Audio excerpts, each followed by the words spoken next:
oberhalb von St. Margrethen liegen die Ruinen der Burg Grimmenstein.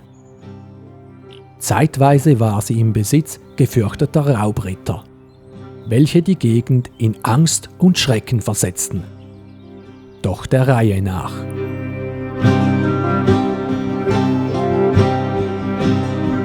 Errichtet wurde die Burg im Laufe des 13. Jahrhunderts. 1254 benannte sich mit Konrad von Falkenstein erstmals jemand mit von Grimmenstein. Kurz zuvor scheint er die Herrschaft als Lehen vom Kloster St. Gallen erhalten zu haben.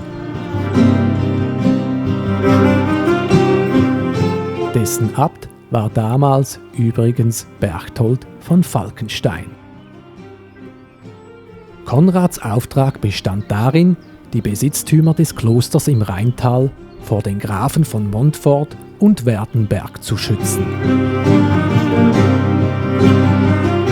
Die Burg bestand aus einem mächtigen, mindestens 4 Stockwerke hohen Wohnturm, der durch einen Hocheingang zugänglich war. Wohn- und Ökonomiegebäuden sowie einem Hof, in welchem sich auch die Zisterne befand.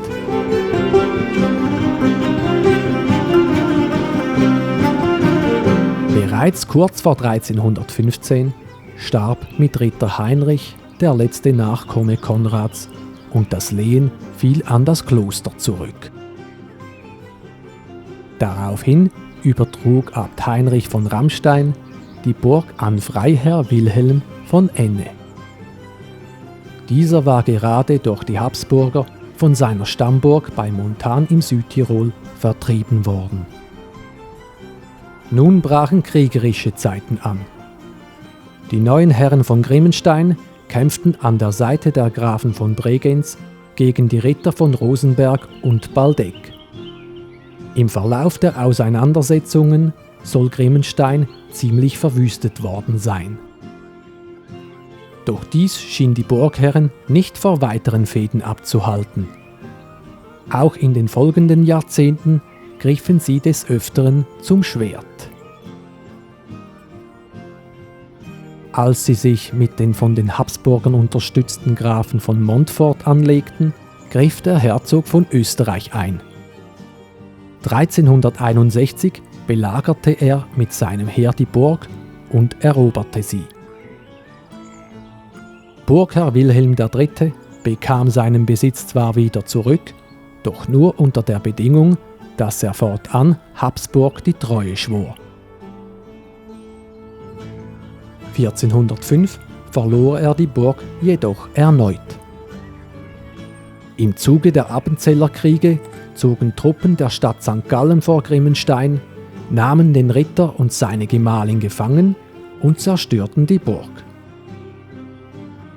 1408 griffen König Ruprecht und der schwäbische Adel in den Konflikt ein und die Freiherren von Enne erhielten die Burg wieder. Die neuen Burgherren Wilhelm IV. Und Georg II. Verbreiteten bald Angst und Schrecken. Die Brüder betätigten sich nämlich nach dem Wiederaufbau der Burg als Raubritter und beraubten Kaufleute. Dies führte zu kriegerischen Auseinandersetzungen mit den Städten am Bodensee. 1416 überfielen sie ein Handelsschiff. Daraufhin nahm man Georg II. In Konstanz fest. Sein Diener wurde auf der Flucht im See ertränkt. Burg Grimmenstein wurde von den wütenden Bürgern angezündet und gründlich geschleift. Georg II. Ging daraufhin nach Polen, um für den Deutschritterorden zu kämpfen. Doch bald schon kehrte er zurück, um sich an der Stadt Konstanz zu rächen. 1425 entführte er mehrere Bürger auf die Burg Horapoltstein im Elsass, um Lösegeld zu erpressen. Dies war einer der Auslöser, welche zum Krieg zwischen Städten und Adel in Süddeutschland führte. Dieser dauerte bis 1430 und Georg II. Spielte darin eine wichtige Rolle. Er starb 1436.